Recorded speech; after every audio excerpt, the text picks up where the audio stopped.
A gente acabou de falar do vetor de Poynting, uma grandeza que caracteriza a energia transmitida por uma onda eletromagnética. Mas vamos de fato falar e entender como que os detetores de luz funcionam. E na verdade o que eles medem é a chamada irradiância, que está relacionada com o vetor de Poynting. Bom, formalmente a irradiância é definida como a energia média dividido pela área vezes o intervalo de tempo, ou o que a gente chama de janela de tempo, que o detetor fica ali aberto captando a luz. Isso basicamente é o valor médio do vetor de Poynting. Se a gente pega o vetor de Poynting, né, como a gente acabou de ver anteriormente aí, basicamente c ao quadrado, ε0 ao quadrado, cosseno ao quadrado, vezes esse produto das amplitudes dos vetores referente aos campos elétrico e magnético. Tudo que é constante, o valor médio é integral, né? Então tudo que é constante sai dessa integral. Então, na verdade, no final das contas, você vai ter todas as constantes, c ao quadrado, ε0 ao quadrado, vezes esse produto vetorial aí, multiplicado pelo valor médio do cosseno ao quadrado. Olha, o cosseno ao quadrado que nós acabamos de calcular. Então, e exatamente esse é o ponto, né? Que um detetor de luz, ele funciona captando a luz que tem uma frequência altíssima, mas que ele não consegue captar essa frequência. Não consegue captar variações do campo elétrico nessa frequência. Então, para isso, ou por isso, nós precisamos do valor médio. Então, se você seguir as contas, você vai ver o seguinte, como resultado final, que a irradiância ela é basicamente meio de c vezes ε0 ao quadrado, que é uma constante, vezes a amplitude do campo elétrico ao quadrado. Ou seja, a intensidade, que é o que um detetor mede, é proporcional ao quadrado do campo elétrico. Podemos definir também a potência de uma fonte, ou a potência de uma onda luminosa. Bom, se a intensidade é dada pela energia dividido pela área vezes o tempo, então a potência ela vai ser basicamente o produto da intensidade vezes a área. Né? Se você olhar a dimensão disso aí, é joule por segundo, que é justamente a potência, ou watt.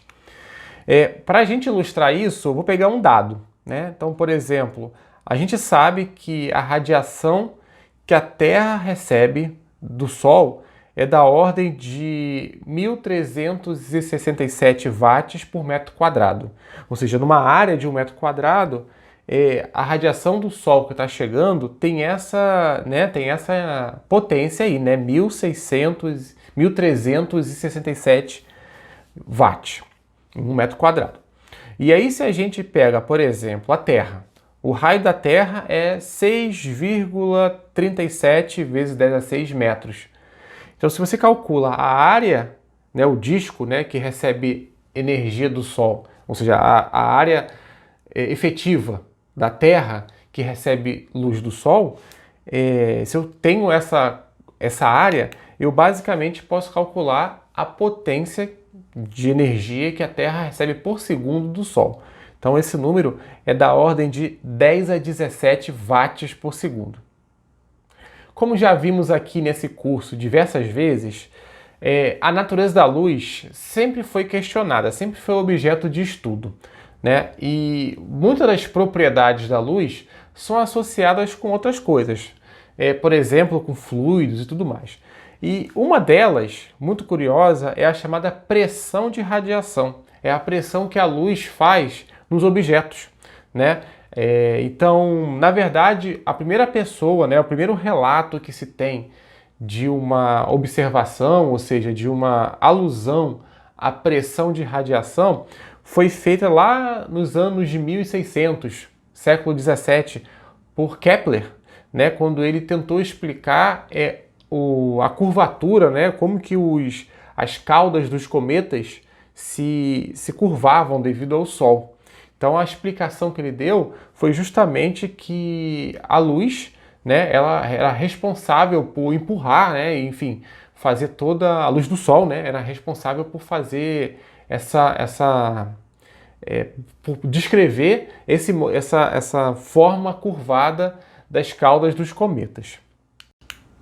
Desde Kepler, isso não foi esquecido, foi aprofundado e, na verdade, foi o Maxwell que deu uma explicação formal para o que nós chamamos de pressão de radiação, né? Então, basicamente a ideia é que a luz, ondas eletromagnéticas, aceleram as cargas elétricas que constituem, né, dos constituintes dos corpos. Qualquer objeto na presença de luz, de uma fonte luminosa, que, né, ele vai sofrer uma pressão de radiação. E qual é a explicação disso? É que a luz, as ondas eletromagnéticas, fazem as partículas que compõem a matéria, o objeto, no caso, imagina, por exemplo, um espelho embaixo de uma lâmpada, né? Um espelho metálico. Então, os campos elétrico e magnético da luz interagem com o espelho. Basicamente, se tiver lá um metal, eu tenho lá um elétron de um átomo do metal. O campo elétrico da luz vai fazer aquele átomo acelerar. E o campo magnético vai fazer ele se curvar. Então, esse efeito, né, faz as partículas acelerarem e, de certa forma, transmite momento para o objeto como um todo, para o átomo e, por sua vez, para o objeto como um todo. E o Maxwell foi a pessoa que explicou isso pela primeira vez de forma mais convincente, inclusive à luz da teoria eletromagnética. E a definição da pressão de radiação ela é basicamente energia por volume, né? Foi assim que o Maxwell definiu. De acordo com Maxwell, a pressão de radiação ela é basicamente a energia dividida pelo volume, ou seja, a densidade de energia. A gente pode seguir as contas de acordo com os valores da densidade de energia do campo elétrico e densidade de energia do campo magnético e fazendo essa álgebra aí, que é basicamente substituindo os valores, a gente verifica que a pressão de radiação ela é basicamente o vetor de Poynting dividido pela velocidade da luz. Então, essa expressão dá para a gente a pressão de radiação que um objeto sofre. Então, a pressão de radiação é o vetor de Poynting dividido pela velocidade da luz, c, ou a intensidade da luz, que é igual ao valor médio do vetor de Poynting, dividido por c. Uma onda eletromagnética carrega momento. Bom, acabamos de ver que qualquer objeto, qualquer superfície que está sob influência de uma onda eletromagnética fica sujeita a uma pressão. Então, se a gente pega lá da lei da física newtoniana, pressão é força sobre área. Ou eu posso escrever como está no slide. Força é igual a área vezes a pressão. No caso, pressão de radiação. E também se eu lembrar que, de acordo com a segunda lei de Newton, a força ela é basicamente a variação da quantidade de movimento, então eu tenho essa expressão que está aí. E eu vou fazer a seguinte suposição, tá? A variação da quantidade de movimento ela é basicamente, né, o que aquela área A da figura ilustrada vai receber. E essa variação da quantidade de movimento está associada com o volume, né, com o intervalo de tempo que aquela área vai estar sujeita à radiação. Ou seja, então eu vou imaginar aqui agora que existe uma densidade de momento, que a luz, a onda eletromagnética tem uma densidade de momento que ela vale em todo o espaço.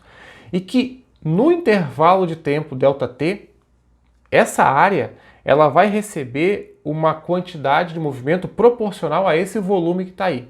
Então, de forma que eu vou escrever que a variação da quantidade de movimento recebida pela área A ela é igual a essa densidade de momento que flui através de A vezes esse volume. Esse volume é C ΔT vezes A. Seguindo essa álgebra das equações que estão no slide, ou seja, basicamente isolando a densidade da quantidade de movimento, a gente finaliza, né, chegando na expressão de que a densidade da quantidade de movimento ela é igual ao valor médio do vetor de Poynting, ou a intensidade, dividido por c ao quadrado.